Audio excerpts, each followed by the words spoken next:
Hello everyone. Gurbani Sanskrit classes के YouTube के इस चैनल में आपका स्वागत है। आज हम रुचिरा भाग 3 के पाठ 11 सावित्री बाई फुले के बारे में पढ़ेंगे। इस पाठ में सावित्री जी के जीवन और उनके द्वारा किए गए कार्यों का वर्णन है। शिक्षा हमारा अधिकार है। हमारे समाज में कई समुदाय इससे लंबे समय तक वंचित रहे हैं।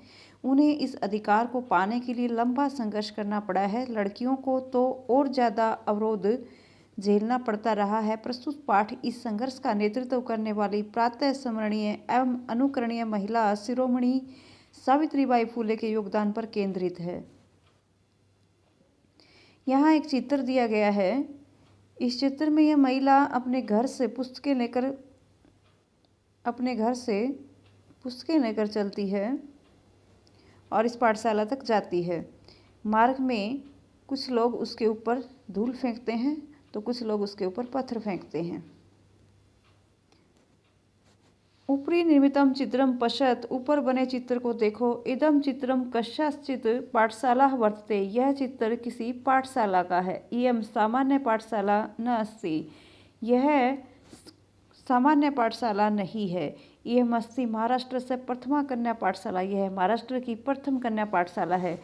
एका शिक्षिका, एक अध्यापिका गृहात्, घर से पुस्तकानि आदाय चलती, पुस्तकें लेकर चलती है। मार्गे कश्चित् तस्या उपरि धूलिं कश्चित् च प्रस्तरखण्डान् क्षिपति, मार्ग में कोई उसके ऊपर धूल फेंकता है तो कोई उसके ऊपर पत्थर फेंकता है।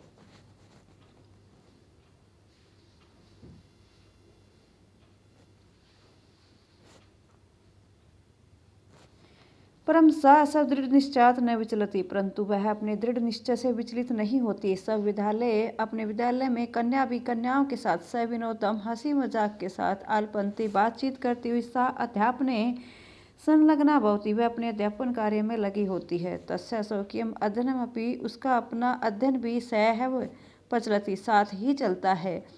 केयम, कह अयम महिला, कौन है यह महिला। अपि यूयमिमा महिला जानित, क्या तुम सब इसे जानते हो। इयं में महाराष्ट्र से प्रथमा महिला शिक्षिका सावित्रीबाई फुले नाम दिया, यह महाराष्ट्र की प्रथम महिला शिक्षिका सावित्रीबाई फुले के नाम से जानी जाती है।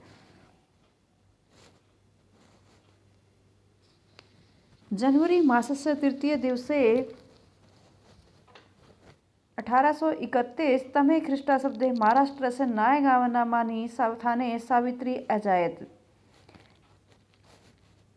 3 जनवरी 1831 ईस्वी में महाराष्ट्र के नायगांव नामक स्थान पर सावित्री अजायत, सावित्री का जन्म हुआ। तस्य माता लक्ष्मीबाई पिता च खंडोजी इति अभिहितौ, उसकी माता लक्ष्मीबाई और पिताजी खंडोजी अभिहितौ कहे गए हैं। 9 वर्ष देशिया सा ज्योतिबा फुले महोदयन प्रणीता, 9 वर्ष की आयु में वह ज्योतिबा फुले महोदय के साथ प्रणीता ब्याही गई। स अपि तदानीं 13 वर्ष कल्पः एवं आसीत्, वे भी इस समय 13 वर्ष के ही थे। यतो ही स स्त्री शिक्षा प्रबल समर्थक आसीत्, वे स्त्री शिक्षा के प्रबल समर्थक थे। अतः सावित्र्या मनसि स्थिता, अतः सावित्री के मन में स्थित अध्ययन अभिलाषा, पढ़ने की इच्छा, उत्साह प्राप्त हुई, पढ़ने की इच्छा को बल प्राप्त हुआ। इतम परम सा अग्रम आंग्ल भाषायापि अध्ययनम कृतवती, इसके बाद उन्होंने आग्रहपूर्वक अंग्रेजी भाषा का भी अध्ययन किया। 1848 तमे ख्रीष्टाब्दे पुणे नगरे सावित्री ज्योतिबा महोदयेन स कन्यायानां कृते प्रदेशस्य प्रथम विद्यालयम् आरब्धः। 1848 ईस्वी में पुणे नगर में सावित्री ने ज्योतिबा महोदय के साथ कन्याओं के लिए प्रदेश के प्रथम विद्यालय को आरंभ किया। तदानीं सा केवलम 7 वर्ष दर्शी आसीत्, तब वह केवल 17 वर्ष की थी। 1851 तमे ख्रीष्टाब्दे असप्रस्तवात् तिरस्कृतस्य समुदायस्य बालिकानां कृते पृथक्तया तयः अपरः विद्यालयः प्रारब्धः। 1851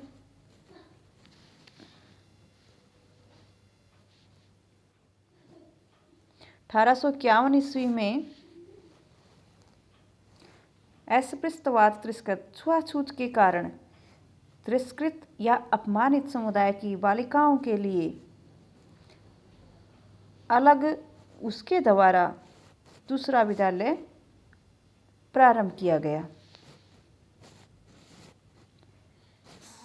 सामाजिक कुरीतिनां सावित्री मुखरं विरोधम अकरोत्।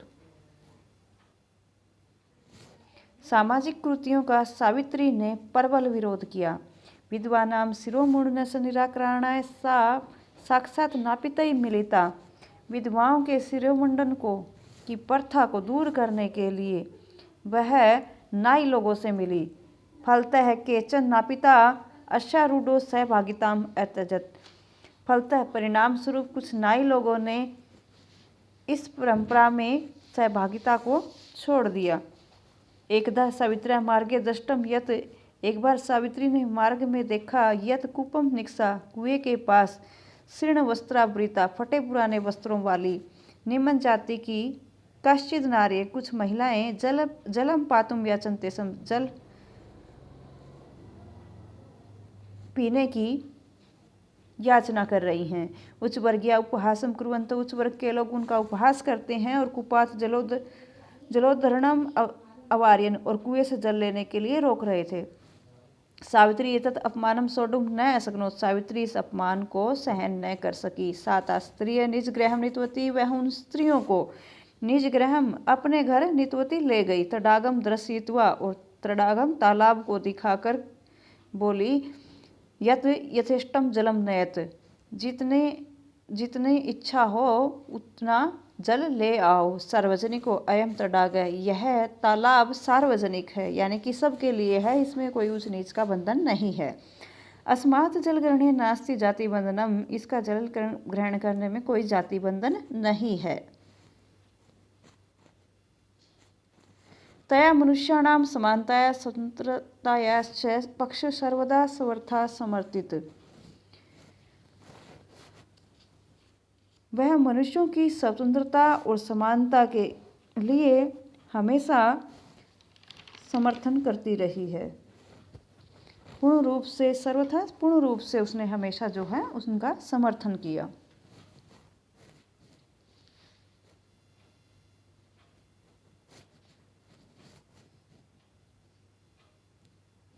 महिला सेवा मंडल शिशु हत्या प्रतिबंधक गृह इत्यादीनां संस्थानां स्थापनायाः फूले दंपत्यो अवदानम महत्वपूर्णम। महिला सेवा मंडल व शिशु हत्या प्रतिबंधक गृह इत्यादि संस्थाओं की स्थापना में फूले दंपति का अवदानम महत्वपूर्ण योगदान रहा। सत्यशोधक मंडल से गतिविधिषु अपि सावित्री अतीव सक्रिय आसीत्। सत्यशोधक मंडल की गतिविधियों में भी सावित्री अत्यधिक सक्रिय थी। अस्य मंडलस्य उद्देश्यम आसीत्। इस मंडल का उद्देश्य था उत्पीड़ितानां समुदायानां स्वाधिकारं प्रति जागरणम इति। इस मंडल का उद्देश्य था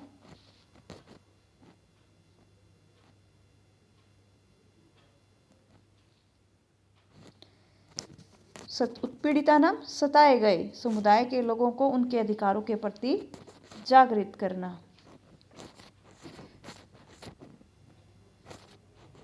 सावित्री अनेका संस्था प्रशासन कौशलेन संचालितवती। सावित्री ने अपने प्रशासन कौशल से अनेक संस्थाओं का संचालन किया। दुर्भिक्ष काले च सा पीड़ितजनानाम् अश्रान्तम् अविरतं च सेवाम् अकरोत्। अकाल के दुर्भिक्ष काले अकाल के समय और प्लेग रोग के समय उसने पीड़ित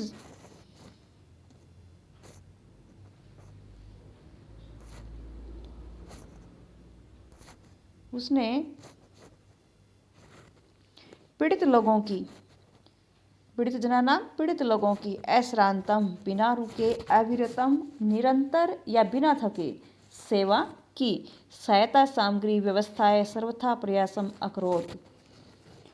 सहायता सामग्री की व्यवस्था के लिए उसने पूर्ण रूप से प्रयत्न किया। महाराष्ट्र महारोग प्रसार काले सेवारता सा स्वयं असाध्य रोगेण ग्रस्ता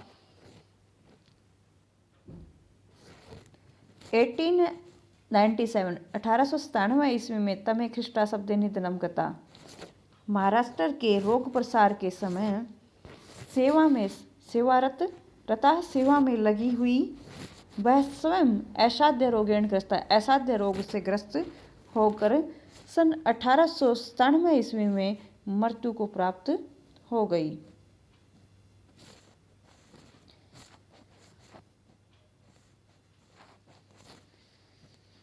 साहित्य रचनाया अपि सावित्री महितये। साहित्य रचना में भी सावित्री महान है, महीयते महान है। तस्या काव्य संकलन द्वयं वर्तते काव्यफूले सुबोध रत्नाकर च इति। उसके काव्यफूले और सुबोध रत्नाकर 2 काव्य संकलन हैं। भारत देशे महिलोत्थानस्य गहना व बोधाय सावित्री महोदयायाः जीवनचरितम् अवश्यम अध्येतव्यम्। भारत देश में महिलाओं की उन्नति की गहराई को समझने के लिए सावित्री महोदया के जीवन चरित्र को इनके जीवन चरित्र का अवश्य अध्ययन करना चाहिए या पढ़ना चाहिए। धन्यवाद।